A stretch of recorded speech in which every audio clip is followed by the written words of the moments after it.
Yes, bwana inakuaje? Karibu sana kwa wewe ambaye kwanza unaitazama channel ya PM Online. Kubwa zaidi ni kwambie tu kwamba usiache kuweza kusubscribe, lakini pia kuweza kugusa hiyo alama kengele ili uwe mtu wa kwanza kuweza kupokea taarifa mbalimbali za kimichezo pamoja na burudani kipindi tu ambapo zinatokea. Moja kati ya taarifa kubwa na taarifa ambayo inazunguka kweli kweli kwenye mitandao mbalimbali ya kijamii ni taarifa ambayo inamhusu Master Key Stephen Aziz Ki ambaye ameweza kupata majeraha katika mchezo ambao ulikuwa unapigwa katika dimba la New Aman Complex pale visiwani Zanzibar. Ni mchezo wa kombe la shirikisho barani Afrika ambao uliwakutanisha Azam FC vijana wa Ibenge pamoja na Wydad Casablanca ambao Wydad wameweza kuibuka na ushindi wa bao 1-0. Sasa katika mchezo huo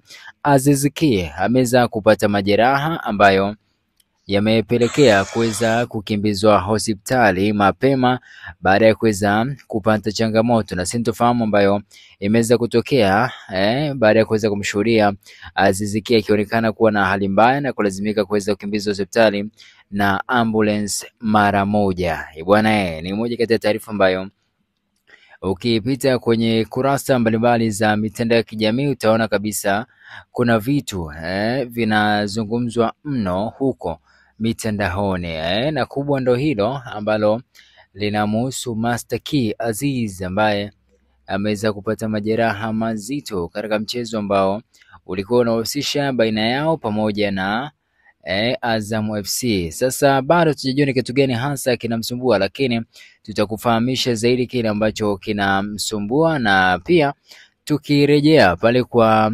wananchi Yanga, wao kidogo wamepitia changamoto moja kubwa kweli kweli baada ya kuweza kushuhudia wakirushiwa chupa baada ya mchezo kumalizika.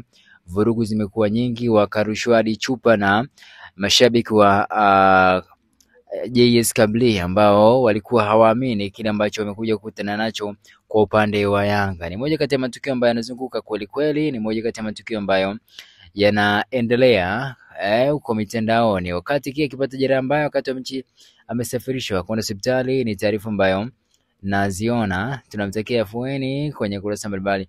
So ni taarifa ambayo inahuzunisha kweli kweli kuhusiana na Master Key Aziz ambaye amekimbizwa hospitali kutokana na majeraha ambayo ameweza kuyapata katika mchezo wa kombe la shirikisho ambapo walikuwa wanacheza dhidi ya wanalambalamba Azam FC.